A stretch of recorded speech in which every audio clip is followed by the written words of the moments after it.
let's have a look on the first point. So first thing in how we can create value for customers is going to be by understanding the marketplace and customer needs.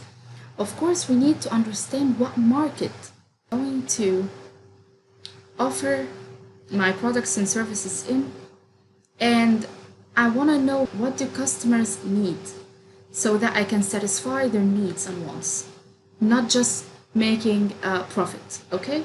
So how can we understand the marketplace and customer needs? We're going to understand this by understanding those 5 points. First of all, we need to understand the customer needs, wants, and demands and know the difference between those 3 levels. And then we're going to understand the market offerings. What are the offerings? We're going to define those. Third, we're going to understand the customer value and satisfaction. And how can we hit the customer satisfaction? How can we satisfy our customers?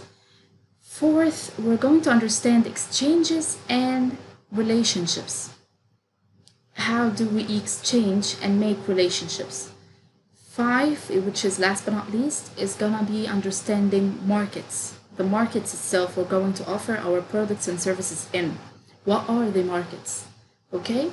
Those 5 points are also known as the core marketing concepts. Okay, let's understand each point in separate. So let's take just the first point, which is customer needs, wants, and demands. What is the difference between needs, wants, and demands?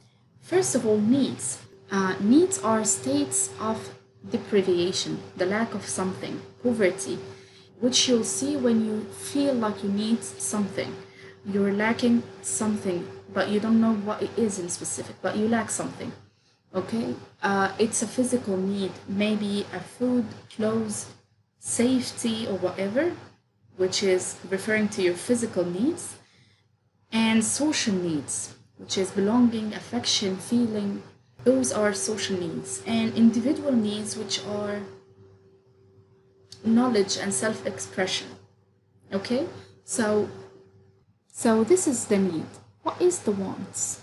Wants are a form that the needs take, shaped by culture and personality of a person. So the needs are something that you require, but you lack. So you don't have it right now, but you require. Example, I'm hungry right now, so I need food, okay? I feel that I need food. I don't know what food in specific that I need, that I crave, but I just need food because I'm hungry, all right? The wants are the thing in specific that I want, and it's shaped by my personality and culture. So, for example, I like sweets, okay? So I will need some chocolate. So this is because my personality likes sweets. You will need some pizza. So when you need food, you will go choose a pizza to eat. Alright? So this is something in specific. Now what kind of food that I want, representing a specific thing, okay? Then we're going to go to the demand. The demand is a human want backed by the buying power. So I right now already chosen a pizza to eat. But do I afford it? Do I have the money to buy a pizza? So the demand, when I go demand a pizza, I'm going to be sure that I have the money for it. So when I can afford and have the money for the thing that I want, I'm going to order it. Right now, I'm gonna call and order a pizza. Okay? This is the difference between needs, wants, and demands, as simple as it can. Right now, let's get to the market offerings. This is the second thing that we need to understand in order to achieve the first step in marketing process, which is understanding the marketplace and customers' needs. There are some offerings provided to a market to satisfy a need or want. Okay, so it's such as products, services, information, experiences, whatever that you offer in a market that will satisfy a need or a want for a customer. This is called a market offering. Okay, What is the marketing myopia? There is an approach called marketing myopia. It's a short-sighted approach to marketing. This happens when you focus only on the existing wants and lose sight of the underlying customer needs. So you're focusing only on yourself. Okay, you're not seeing the customer point of view from this process. When a company focuses more on sales than on marketing and knowing the customer needs, then this is marketing myopia. You're choosing to focus on your needs and requirements, which is sales and money, and losing sight of what customers want.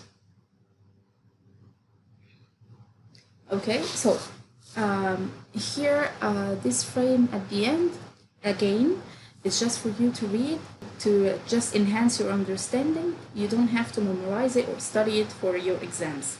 So short-sighted and inward-looking approach to marketing, which focuses on fulfillment of immediate needs of the company, not the customers. You're fulfilling the needs of the company and losing focus on marketing from the customer's point of view. You're not seeing what customer need to fulfill. You're just producing some products or services so that you can sell it and earn money. Okay, that's it. So let's have a brief example on it. What is the myopia in current, like in real life?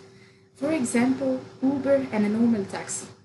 So they both provide the same offering, but different in experience and services. So Uber have more services that they provide than a normal taxi. For example, paying by Visa on the application, focusing regarding the current pandemic of the coronavirus, they make sure that safety is number one, while a normal taxi don't provide these extra services. So the service and experience in an Uber is going to be different than a normal taxi. So this is myopia. Myopia is regarding the taxi because the taxi lost sight of the customer needs. They are not building any relationship with customers. They are not trying to reach for customers. Okay, while Uber is trying to make their customers loyal and fulfill the customer's needs and wants regarding each situation. So this is called changing with the dynamic customer environment. So Uber has changed with the dynamic customer environment while taxi didn't. So when you don't change with the customer environment, when you don't put the customer needs in your consideration, this is called marketing myopia. So let's see. Yeah, this is a pop-up note that I've added by the end so that I can write for you more what I've said. So when I discuss something further than what I've written in slides, I'm going to write it in a pop-up note. So you can screenshot it, you can write it down in your note, so you don't miss anything from the illustration. Okay? Third, we're going to talk about how we can understand the customer value and satisfaction. So the customer value and satisfaction. We have two point of views, the marketeer's point of view and the customer's point of view. So let's see from the marketeer's side. Setting the right level of expectation is the thing you need to do. Set the right level of expectation, not too high or not too low.